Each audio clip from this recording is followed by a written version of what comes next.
Colorado has never been this low on ICU beds during the pandemic. The overall number keeps dropping. We're looking at why. One thing we have learned how to do better lately is connect people with help buying groceries. I literally was a starving artist this month. With more Coloradans using those benefits, recent delays are having a wider impact.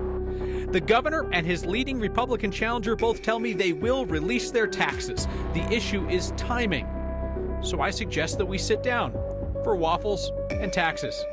No, really. And we head up to the windy Wyoming line to witness a fall tradition and to shout our favorite Friday question. Hey, what's your good news? Next. There are 84 ICU beds open in Colorado right now. So if you're absolutely certain that you or someone you love will not need one, be it for illness or accident or anything, then go ahead and change the channel. But for the other 100% of us, this is a real issue, especially how the total number of ICU beds in our state keeps dropping. Marshall Zellinger looks at how a bed can be there one day and out of service the next. There are 1,554 ICU beds in Colorado as of today. 95% of them are filled. 2 days ago, there were 1,626 total ICU beds. 1 year ago, more than 1,900. Why is the total number dropping today? I mean, the beds can't just be disappearing. When we talk about beds, those are beds that are staffed. It's not just an empty bed. It comes with a nurse and a doctor and a respiratory therapist and all of the support services that ensure that care can be delivered. The beds are still there. The people to care for the person in the bed, that fluctuates. It's really no different than going to a restaurant and having to wait, even though you see that empty table. We would definitely rather hold back on seating a table than have someone experience less than perfect service. Jeff Stoltman is the general manager of Garden Grace downtown, which isn't having this issue now, but he still humored us for this analogy. One we've probably all experienced, waiting for a table that we're looking at where no one ever gets seated. We need to have a certain amount of people for each table, from back of the house to front of the house staff. And here we have a very talented team, but we can't overextend them. Overextending hospital staff is a real concern. We asked the state's COVID-19 incident commander if the staffing shortage for ICU beds is due to vaccine mandates by hospitals. I don't see any direct correlation there,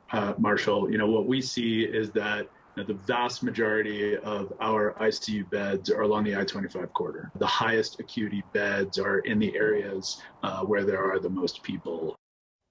Now, it is possible for beds to come online, so this total number that we're at now could go up over the next few days, and that's because there are rooms that are not ICU beds currently that if there were enough staff, Kyle, they could be converted into becoming an ICU room if needed.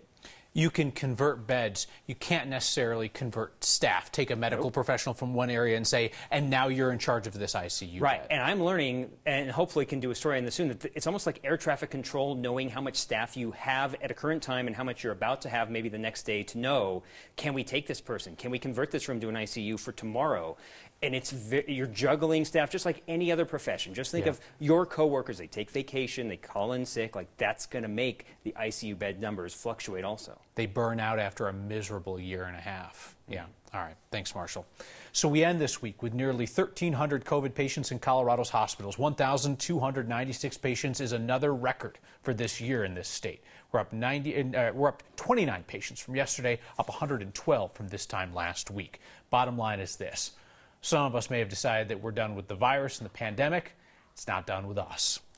More Coloradans are currently relying on help buying food than at any time since the start of the pandemic. More than 1.5 million Coloradans in August. In October, the benefit amount increased, along with interest in SNAP.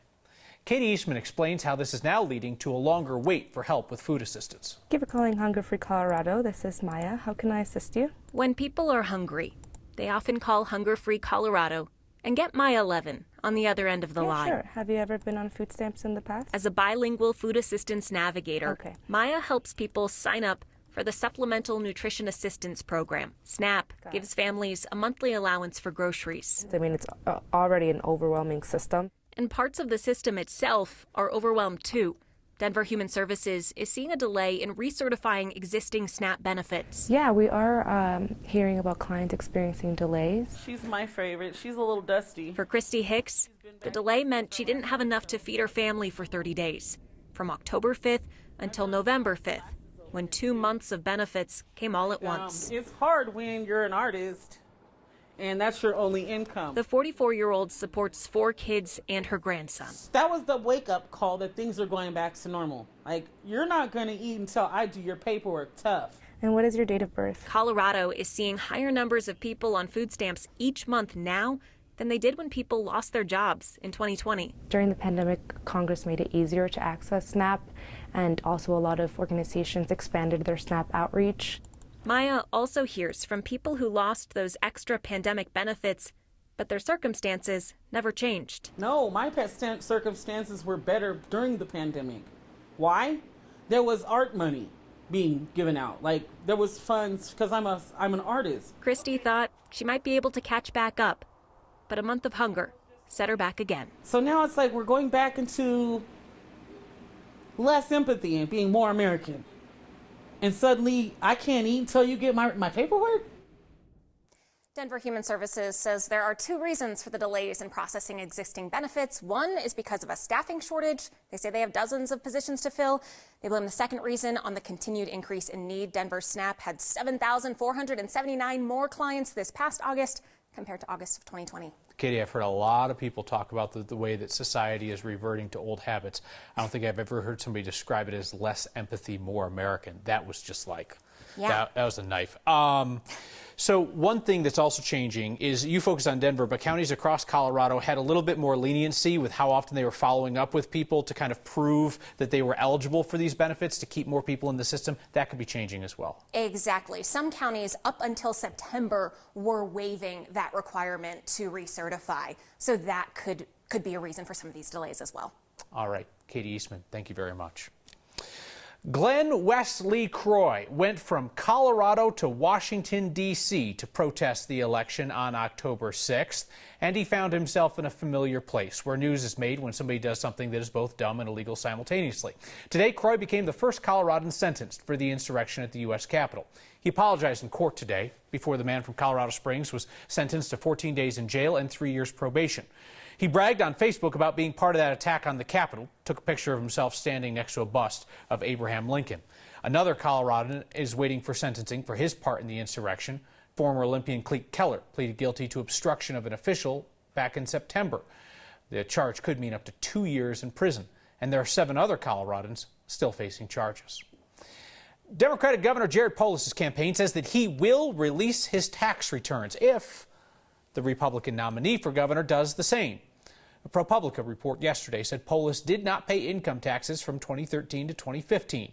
Nothing illegal is suggested, but it exposes how the very wealthy, like Polis, can pull revenue from other places to avoid the income taxes that most of us pay. Polis did not release his income tax returns during his 2018 return for governor because his Republican opponent, Walker Stapleton, didn't release his. Polis' campaign tells me he will release his taxes once the Republican nominee does, which I read as saying that Polis will not release his taxes if he gets a primary challenge, and he will not release his taxes until after the GOP nominee is selected next June. CU Regent Heidi Ganal is currently the Republican frontrunner for the nomination.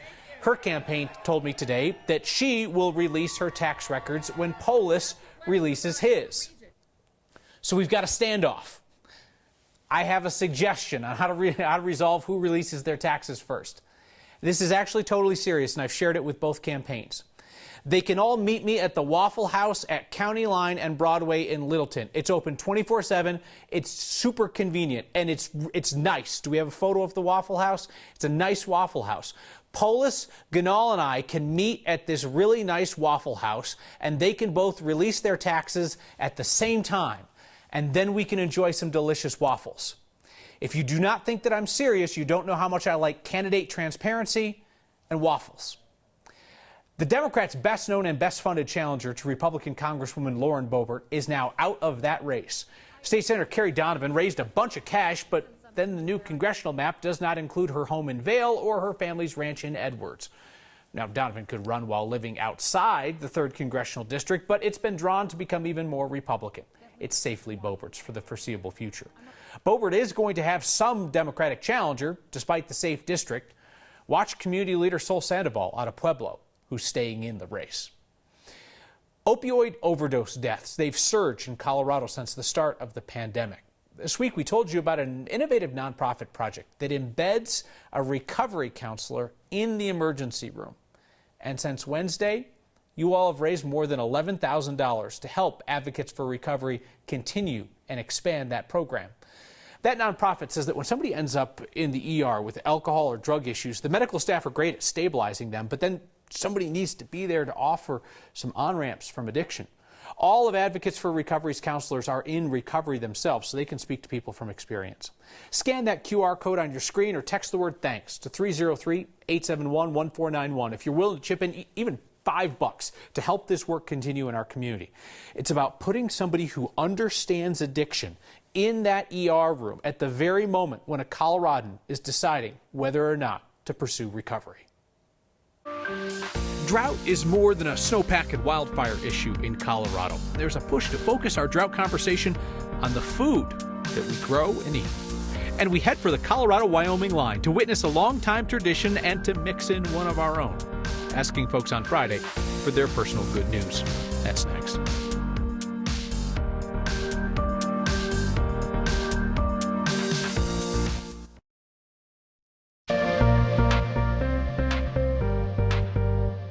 A gorgeous end to the work week. Look at all that sunshine and blue skies on this Friday evening. Temperatures soaring into the 70s for us, so close to that record of 77. We touched 74 out at DIA, even warmer across the eastern plains with a handful of folks up in the mountains in the lower 60s. It's still pretty quiet on HD Doppler 9 for us tonight. Temperatures falling into the 30s, still above average this evening, 20s and 30s way up high. High pressure is around, so that's going to keep us warm once again tomorrow and even on Sunday. It will also help to kick up the winds across far eastern Colorado, where we do have a red flag warning going. Wind gusts upwards of 30 miles per hour. Daytime highs back into the mid-70s we go, close to the 80s off to the eastern plains on Saturday, even warmer, possibly close to a record breaker on Sunday for us, low 60s with possibly some rain and snow next Wednesday.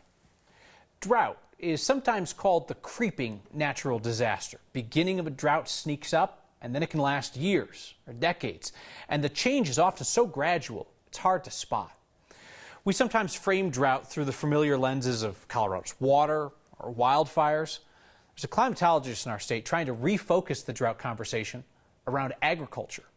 Here's meteorologist Corey Reppenhagen.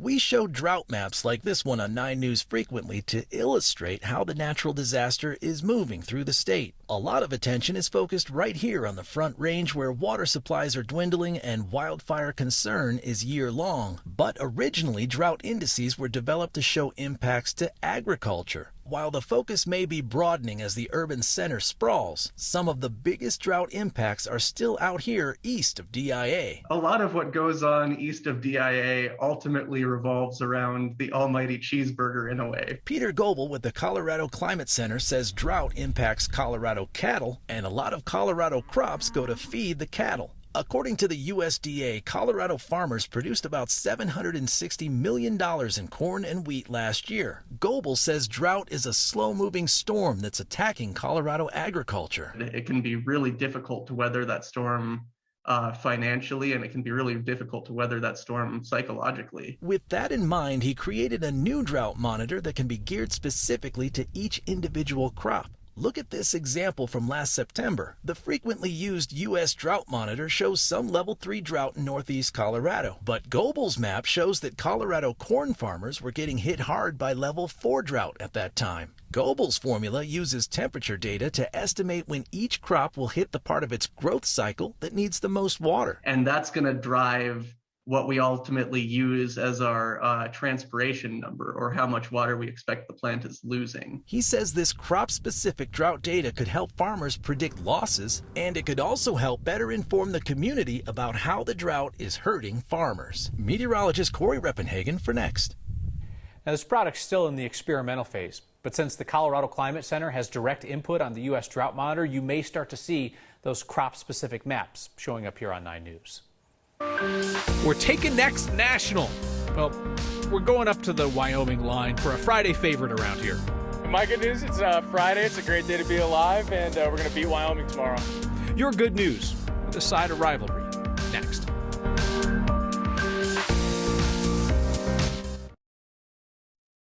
"272 editions of your Friday Good News around here, and this is the very first one from Wyoming. We know there are some faithful Next viewers north of the border, and today our photojournalist Tom Cole went up to the state line along with some future military leaders to see their long-standing tradition and to introduce them to our own, asking you each Friday, what's your good news? My good news, it's a beautiful day outside, and we're getting to run the ball up for the CSU Wyoming game today.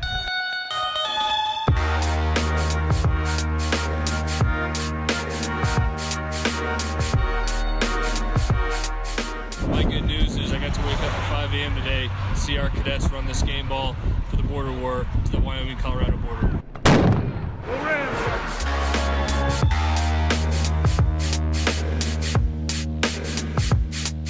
My good news today is it's Friday, and we have football tomorrow, so that's my good news. My name's Gunner, and it's a beautiful day in Wyoming. Tomorrow's game day. Good news, it's sunny, and we have nice weather. What's your horse's name? Big John.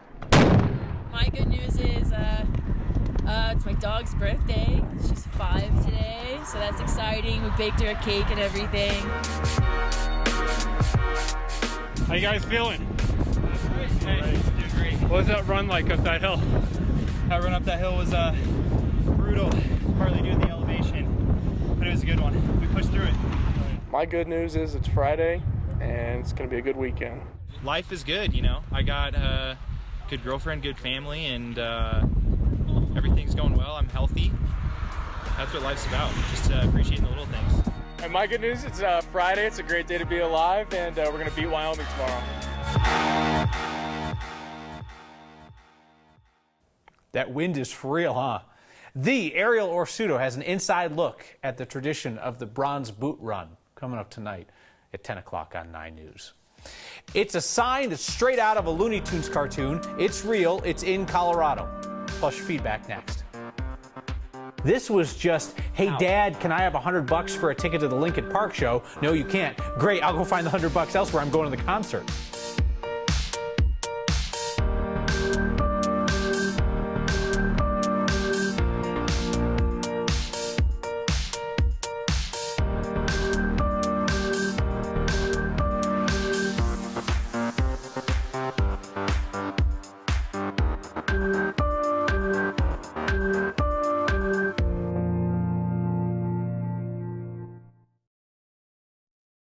It's a sign.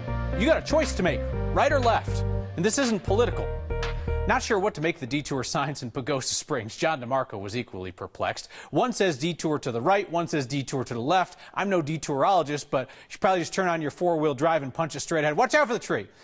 Send us the signs that make you look twice. Email next@9news.com or use that hashtag HeyNext on Twitter.